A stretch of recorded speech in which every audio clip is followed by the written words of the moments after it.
Ladies and gentlemen, many people go through life believing that focus is a natural talent, something only a few are born with, while others are not. That is a misconception. Focus is not a talent, it is a skill, and like any skill, it can be learned, practiced, and improved. Think of how you train your body at the gym. By lifting weights regularly, your muscles grow stronger. When you stop, those same muscles weaken.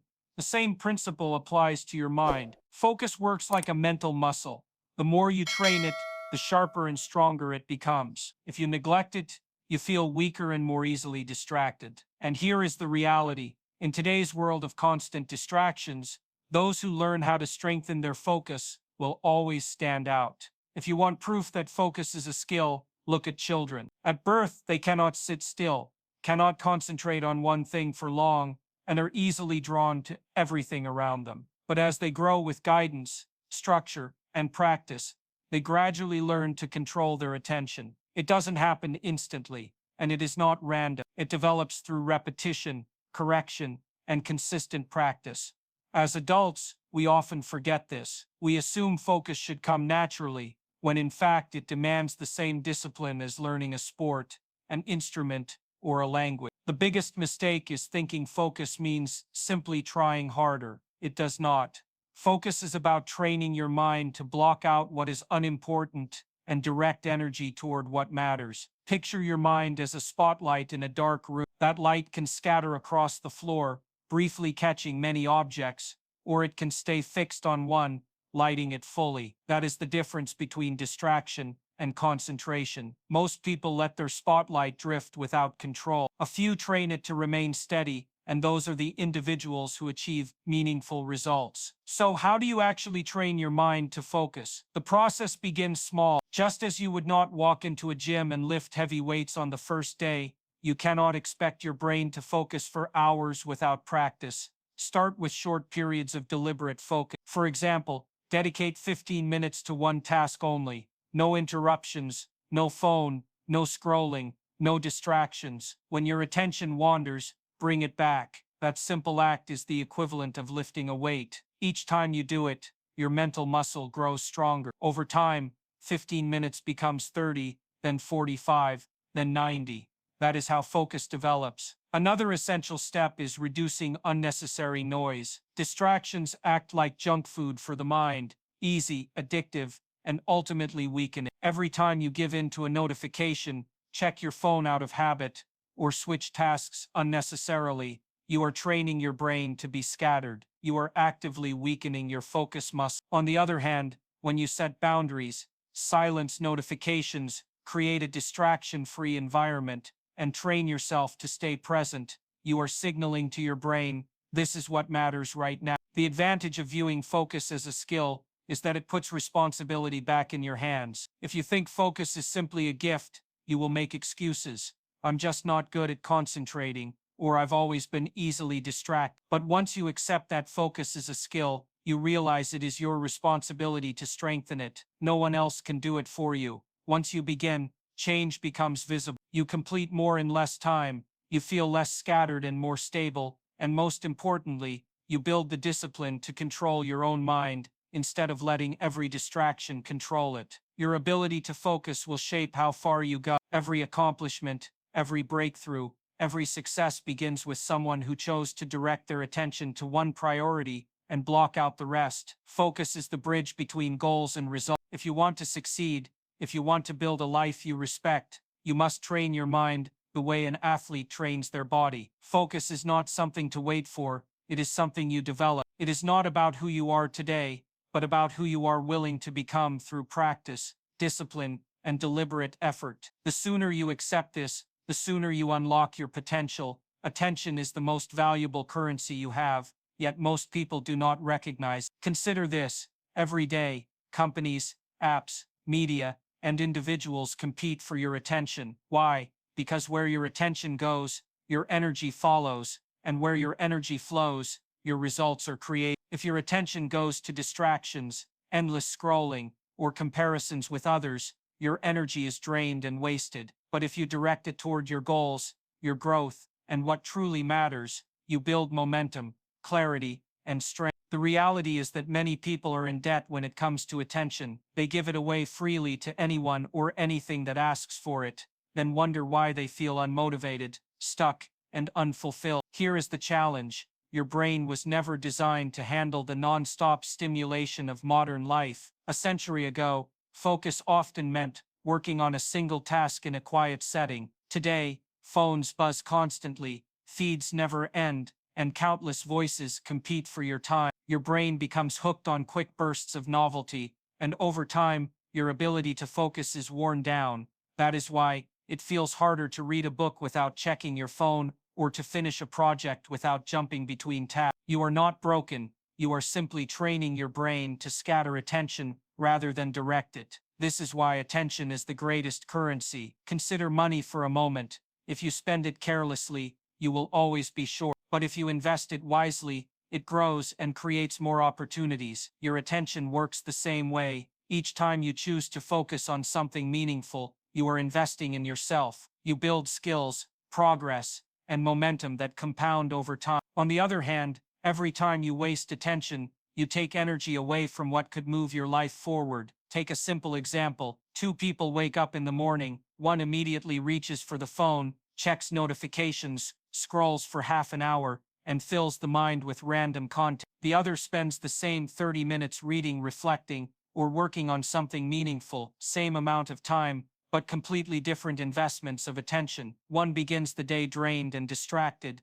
while the other starts with clarity and direction. Multiply this choice by weeks, months, and years, and the difference in outcomes becomes dramatic. The person who invests attention wisely grows, the one who wastes it remains stuck. This is why boundaries are not optional, they are essential. You cannot treat attention as something free for the taking. If you do not protect it, the world will claim it. Apps are designed to capture it. Ads are created to interrupt it. Even people around you, without intending to, will pull at it. That is why you must consciously set rules. Turn off unnecessary notifications, set specific times for email or messages, and create environments where focus is easier, not harder. This is not about being rigid, it is about safeguarding your most valuable resource. Once you recognize that attention is currency, you stop chasing everything that sparkles and instead ask, is this worth my energy? That one question changes everything. Is scrolling worth your energy? Is worrying about others' opinions worth it? Is multitasking really helping,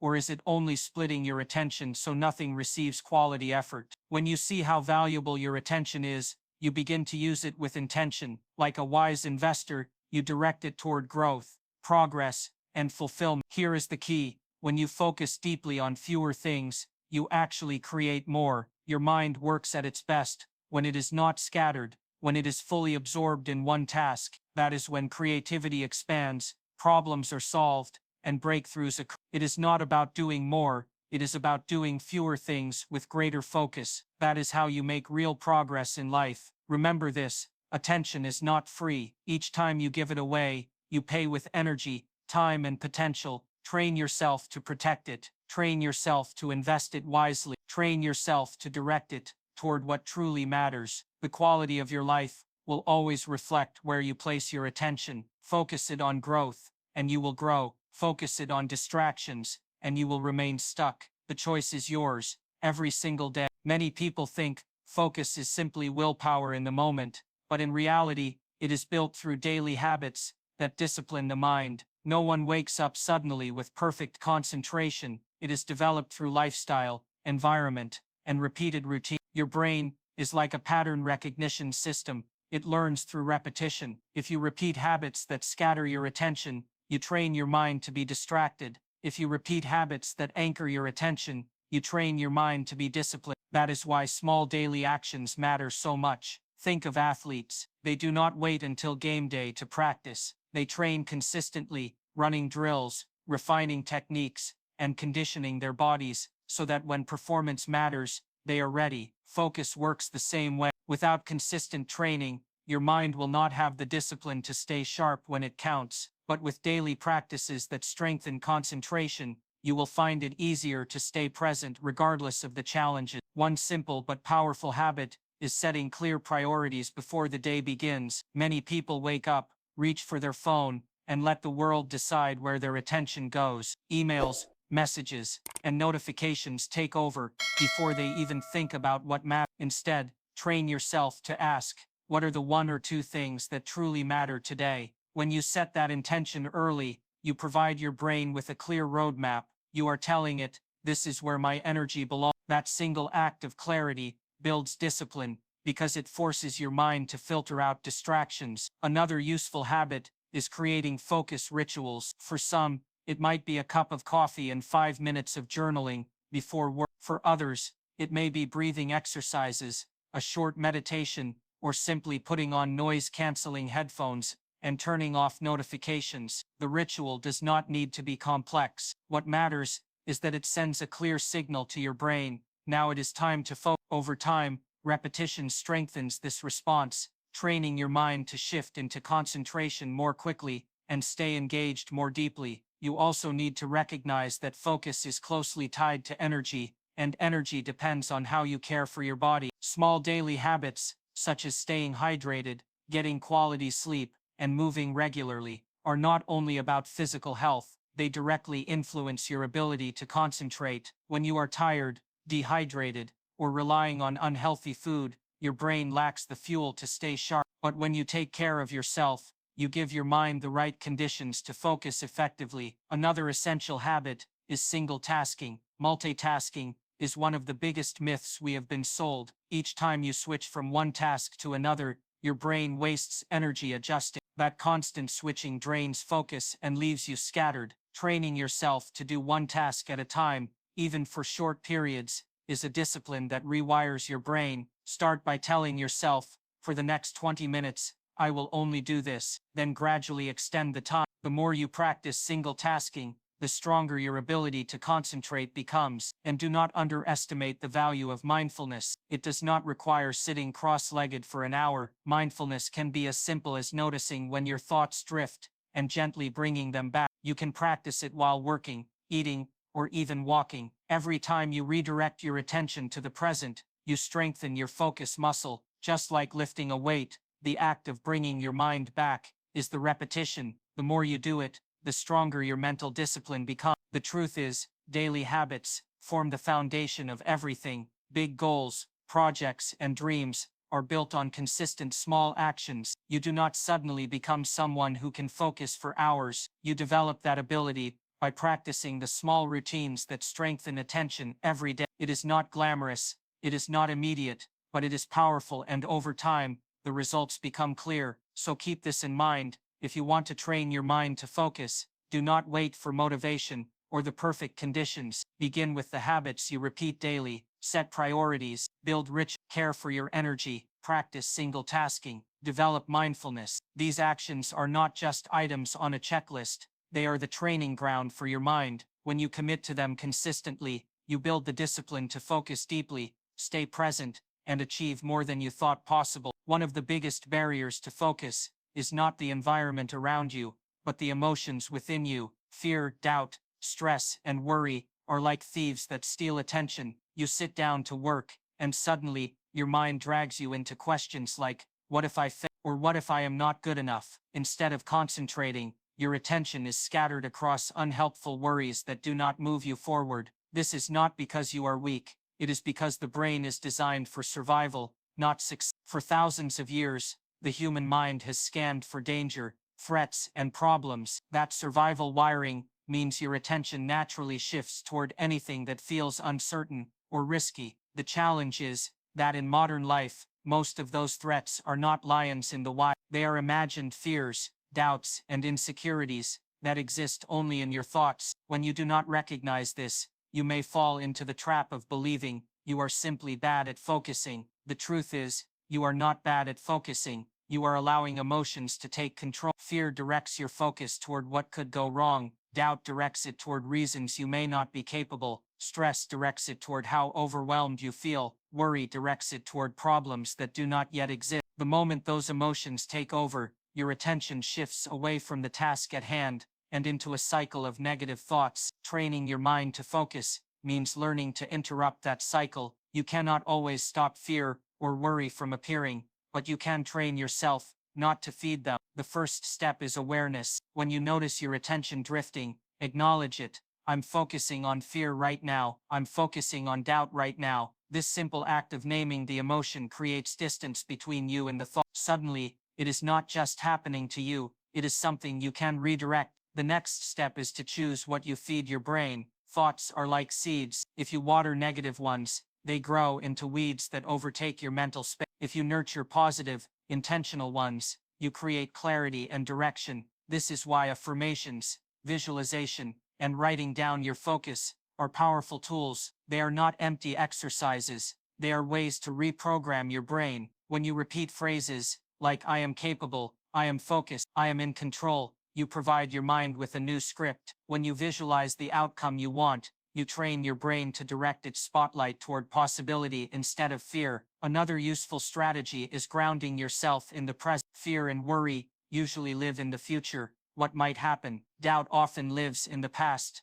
mistakes or failures, but focus exists only in the present. Grounding practices, such as deep breathing, noticing your surroundings, or even moving your body, can pull your attention out of the spiral and back to now. When you are present, your energy is no longer wasted on imagined scenarios. It is invested in what you can actually do. It is also important to understand that emotions are energy. If they are not released, they build up and cloud the mind. This is why routines like journaling, exercising, or talking through your thoughts are effective. They give emotions a healthy outlet, so they do not take over your focus. You cannot expect to concentrate when you are carrying unprocessed stress or bottled up fear. Training focus is not only about discipline, it is also about emotional hygiene. Just as you clean your body daily, you should clear your emotional state daily to keep your attention sharp. When you do this consistently, everything changes. Instead of being pulled around by fear and doubt, you begin guiding your focus where you want it to go. A task that once felt overwhelming now feels manageable because you are no longer layering it with anxiety. A goal that once seemed impossible now feels achievable because your attention is fixed on progress, not problems. The difference is not in the situation, it is in where you direct your focus. Emotions will always appear, fear may whisper, doubt may knock, and stress may creep in, but none of them control your focus unless you allow them. You have the ability to acknowledge them, redirect your attention, and choose what you feed your mind. Practiced daily, this breaks the cycle of negativity and strengthens your ability to stay focused, even in uncertainty. That is more than focus, that is mental strength. It is what allows you to pursue goals with clarity, confidence, and resilience. Clarity is the foundation of focus. Without it, the mind wanders aimless. Imagine walking into a room full of doors without knowing which one leads to your destination. You would waste time opening and closing doors, feeling frustrated and making little progress. That is what life feels like without clarity. When you lack clarity, the mind does not know what to filter out, so it tries to process everything. The result is overwhelm, distraction, and burnout. But when you become clear on what you want, your brain automatically filters noise and concentrates on what matters. Clarity removes confusion, and confusion is one of the greatest enemies of focus. Consider this: when you sit down to work without a plan, your mind drifts. You open your laptop and quickly find yourself checking emails, scrolling feeds, or jumping between tabs. This is not laziness, it is simply that your brain has no clear target. But when you begin with clarity, saying, "This is what I want to accomplish in this block of time," your focus sharpens. The brain works like a GPS. Without a destination, it wanders aimless. With a clear destination, it locks on and finds the most direct route. Clarity also reduces decision fatigue. One reason people lose focus is that they spend too much mental energy deciding what to do next. People often debate, hesitate, and second-guess themselves, and by the time they decide, their focus is already drained. But when you set priorities in advance, you do not waste energy deciding, you simply act. This is why clarity is such a defining trait of success. Knowing what matters frees you from distractions that do not serve your goals. The challenge is that clarity does not appear on its own. It must be created intentionally. It requires slowing down, reflecting, and asking the right questions. What do I truly want? Why does it matter? What is the one action I can take today to move closer to that vision? When you take time to answer these questions, focus follows naturally. You stop chasing what looks urgent but is not important. You stop saying yes to every demand. Instead, your actions align with your real priorities, and that alignment produces sharp, sustained focus. There is also a deeper benefit to clarity. It builds resilience. When you are clear about your purpose, setbacks are less discouraging. Temporary frustrations no longer throw you off course because you know where you are headed. A runner who knows the finish line does not quit when tired. They adjust their pace, but keep moving. The same applies to you. Clarity keeps your attention on the destination, so doubts and distractions lose their influence. One practical way to build clarity is through writing. Putting thoughts on paper forces you to organize them. Vague ideas in your head become specific instructions for your brain. Writing down goals, priorities, or even a simple list gives direction. Another tool is visualization. When you imagine the outcome you want, your brain begins filtering reality to align with that vision. Opportunities, solutions, and ideas that support your goal become easier to recognize because your mind knows what to look for. It is important to remember that clarity does not mean having every step mapped out. It simply means knowing the next step. Too many people stall waiting for a perfect plan, but progress, not perfection, is the objective. If you know your direction, you can focus on the immediate action that moves you forward. Clarity strengthens as you act because each step provides feedback and insight. If you want focus, do not try to force your brain to work harder. Start by creating clarity. Decide what matters, define your priorities, and cut out the noise. Focus is not about doing everything. It is about doing the right things with full energy. Clarity makes that possible. With clarity, you stop drifting, stop wasting time, and stop feeling scattered. Your attention sharpens, your actions align with your goals, and your results compound. That is the real power of clarity. It fuels focus, and focus fuels achievement.